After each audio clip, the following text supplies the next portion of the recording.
Okay, we've been sent another case. This case is actually submitted for the dentist itself. The patient is a dentist. So let's take a look. And so we weren't submitted any CAD/CAM data here.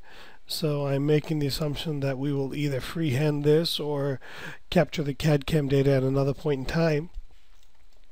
So the good news on this is a great case for an OptiGuide.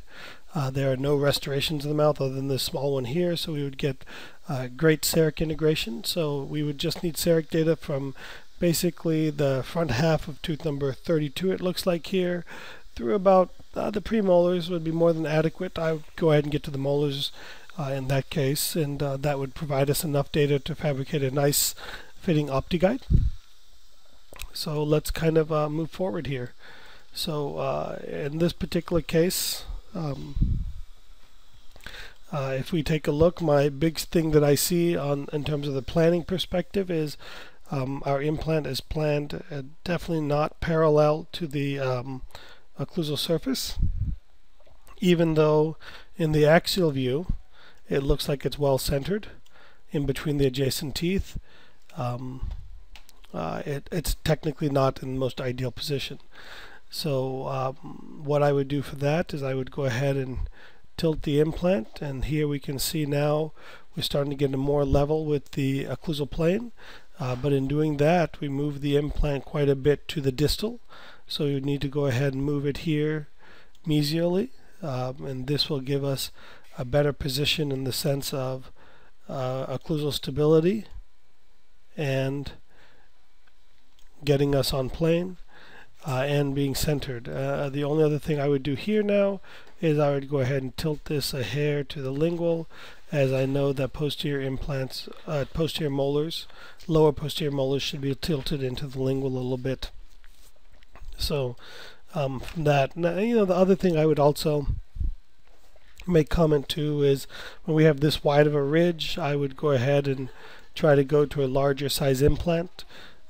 Just gives us better emergence profile, so I would go to something like that, and then and from a planning perspective, that's some of the bigger issues that we deal with here. So now my bigger question in this particular case is, I don't know, this looks to be have taken immediately after the tooth was taken out, but what I see here is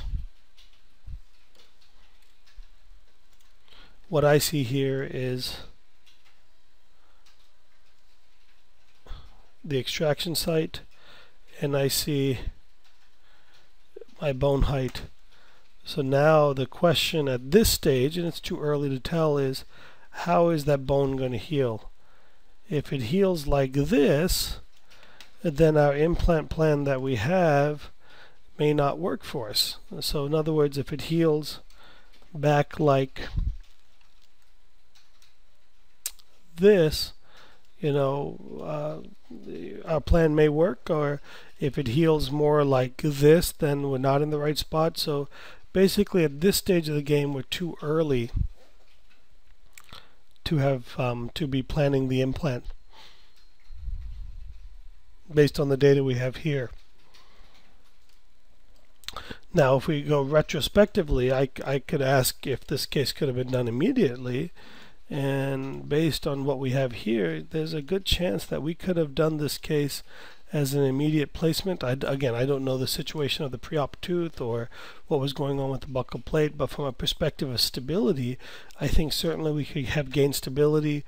Certainly if we move to a more aggressive implant in this particular case, we could have definitely gained stability here. But even with this Zimmer implant, a 6mm by 13mm, I think we could have had enough stability to get that implant in there. So hopefully this is helpful. I just think we need more information to be able to plan this case.